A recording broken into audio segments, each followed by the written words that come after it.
Boa noite, dando minhas voltinhas e a gente para fazer um videozinho, né? Eu vejo muita gente vendo que está aproveitando os vídeos para crescimento, né? Para aprofundamento, alguns detalhes que muitas vezes a maioria não fala ou talvez não saiba, não sei. E isso ajuda nos pequenos passos pra gente caminhar bem, né? Caminhar no Senhor, né? E eu vejo que tem muita gente aproveitando. Eu sempre vejo isso, eu gosto de ver essa parte, né?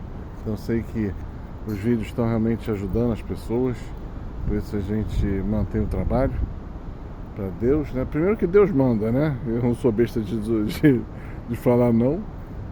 E dois é porque você vê que tem gente que está aproveitando, né? Tá ajudando o seu passo a passo para Deus, para conversão. Eu vou dar um pequeno... Hoje eu vou fazer um pequeno detalhe da vida. Muitas vezes as pessoas acham ou botam Jesus como se fosse a coisa mais faraônica, humanamente falando. Aí você tem que lembrar que ele era um carpinteiro. Aí ou senão outras pessoas falam assim, mas Jesus era um carpinteiro, só um carpinteiro. Aí você também está errado, né? Jesus é uma coisa muito peculiar, muito fantástica. Ele tem cada contradição que é muito maneiro de falar como pessoa, até como pessoa, né?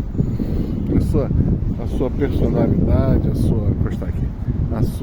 seu jeito de ser, a sua alegria, a sua constância, a sua autoridade. Isso a gente vê na palavra, né? Mas tem coisas que a gente vai entender na hora que você vai contemplar.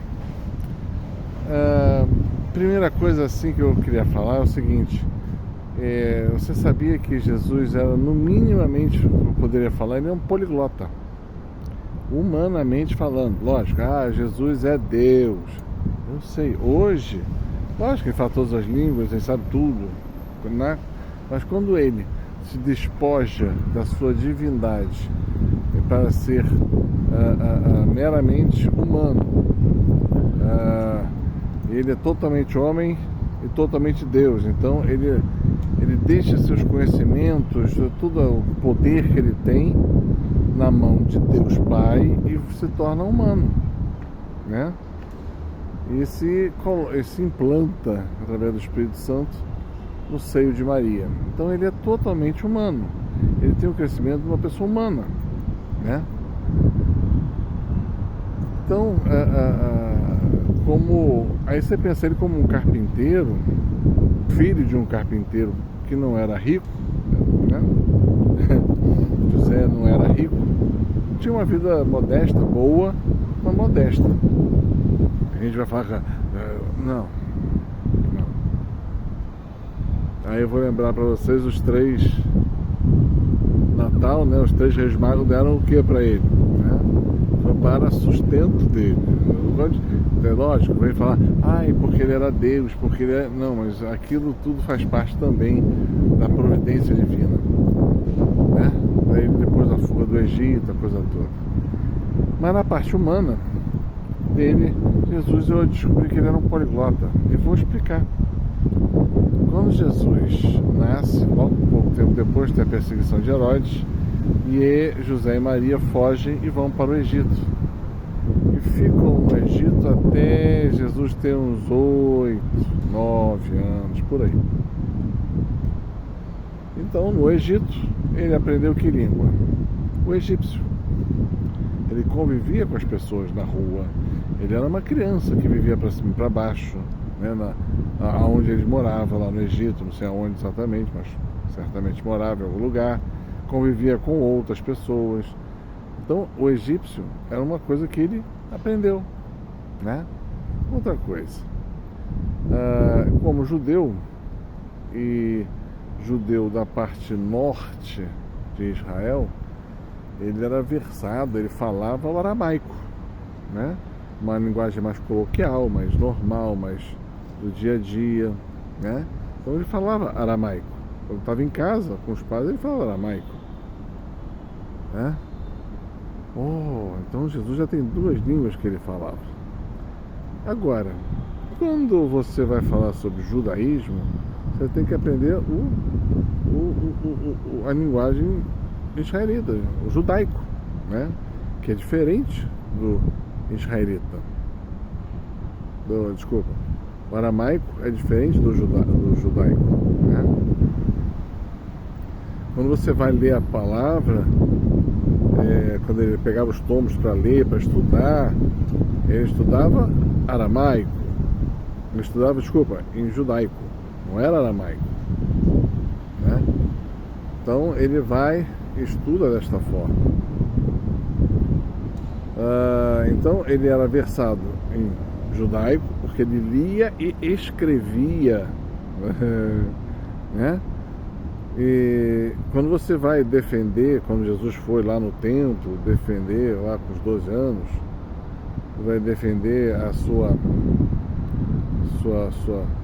que ele cresceu, que ele já é um homem, que ele já sabe a palavra, e quando ele vai falar com os mestres lá na sinagoga, no templo de Jerusalém, ele fala em judaico, ele não fala em aramaico, né? Então ele defende tudo em judaico. É porque quando a gente lê a palavra de Deus, já está tudo traduzido como se fosse uma língua só. Não. Então só aí já são 3 línguas, né? Bom, são 3. Poliglota é quem fala mais de 4, né? 4 ou mais. Jesus, quando começa a sua pregação, ele começa a pregação no norte de Israel e nos países vizinhos. Presta lá, ele vai para Decápole. Decápole são as 10 cidades em cima de Israel, que são cidades jordanianas, cidades persas, cidades... agora eu vou lembrar dos nomes das regiões ali. Mas cidades turcas, tem vários povos ali diferentes. E aqueles povos falavam a sua língua natal e romano. E Jesus também falava romano. Né? Quando ele vai falar com o pessoal de Roma, ele fala em romano, ele não fala em judaico. Roma não fala em judaísmo, ele falava em romano, né? Então isso, e nas Decápolis ele falava outras línguas daquelas regiões às quais vinha aquele povo. Você vê que uma das principais pregações dele, que ele cura lá um paralítico, ele está no meio de uma discussão entre várias tribos diferentes, umas judaicas e outras não, de outras regiões, não judeus. E ele converte a todo mundo. Ele acolhe todo mundo, converte, traz todo mundo. Então ele fala diversas línguas. E tem uma que eu aprendi há pouco tempo. Quando Jesus está em cima da cruz, do lado dele tem 2 ladrões, um malfeitor mesmo e o outro é o que a gente chama de um bom ladrão. Como é que é o nome dele agora? Esqueci o nome, daqui a pouco vem. Esse que morreu do lado, acho que do lado direito dele, se não me engano, ele ainda tenta assim, defender Jesus. Não falem mal dele, ele é um justo. Então aquele rapaz conhecia Jesus, ouviu falar de Jesus. Na tradição, algumas pessoas vão falar até que ele era da região de Jesus. Mas você vê, uma coisa é o que a gente vê hoje em dia, né? Tem gente que ouviu falar de Jesus, mas não mudou a sua vida. Ele é uma dessas pessoas, né? Está dentro da igreja, mas não são pessoas convertidas ao cristianismo, ao catolicismo, né? Não são. Tem gente que vai querer me tirar dos vídeos. Tira, mas é verdade. E esse rapaz, ele tinha ouvido falar de Jesus, ele conhecia o que Jesus podia fazer, tanto que ele chama ele de justo, né? Se não fosse, ele não teria falado, nem defendido, teria feito que nem um outro ladrão, teria tacado o pau, né? Mas ele vai lá e tenta até defender E o mais engraçado que eu até pensei muito sobre esse rapaz do dia, eu estou só usando um trechinho disso. Que ele fala assim,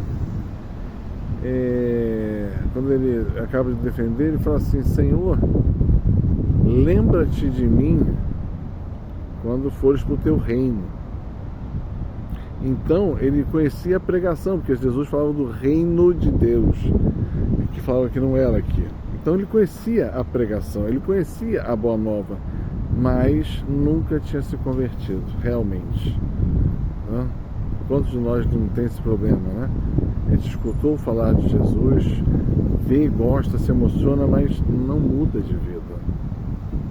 Aí vem a cruz, né? E no momento da cruz, da morte dele, ele deu a sorte, a grande sorte, porque ele fala essa palavra: lembra-te de mim. E Jesus, o que Jesus responde? Ainda hoje estarás comigo no paraíso. Pra gente parece uma coisa meio lógica, né? Mas se você não entendeu o que Jesus disse, primeiro, a palavra paraíso não é judaica, não é aramaica, é uma palavra persa. Então Jesus sabia persa, né? O que é o paraíso no conceito primordial que Jesus estava falando ali, né? Para a gente entender o conceito da casa de Deus.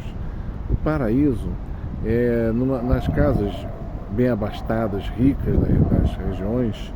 Elas tinham uma parte externa, tinha a parte da casa, com os cômodos, quartos, salas, o que seja, e tinha uma área interna. Essa área interna era um jardim, né? Que o dono da casa só usava ela e só os seus familiares, só eles, para ali ficar em paz. Ninguém tinha acesso àquela área, só o dono da casa e seus familiares, para ele ficar em paz, para ele descansar, para ele se refazer, para ele ali ficar admirando aquelas árvores, a beleza das coisas. Acho que caiu um raio aí. Mas caiu um raio aí. E Deus quis mostrar naquele momento como é que é o paraíso. É uma coisa que eu já aprendi, eu já falei. A casa de Deus lá em cima é um grande jardim, né? Que você vai lá, você tem o descanso eterno, tem as coisas todas, as maravilhas, o descanso, as alegrias, como se fosse aquela área interna daquela grande mansão, entendeu? Então Jesus falava um pouco de persa e usou a palavra paraíso, que nós usamos hoje. Você nem sabia que a origem dela é persa, né? Eu não lembrei o nome do bom ladrão. Ai, meu Deus do céu. Dimas. Voltou. Obrigado, Senhor. Obrigado, São Dimas, né? Então Deus queria só botar esse detalhe, mas olha só, para e pensa como deve ser o paraíso, a casa de Deus. Deus já mostrou um pouco, mas reza, pede para o Senhor te revelar um pouquinho dessa casa, desse paraíso, tá bom? Paz e bem.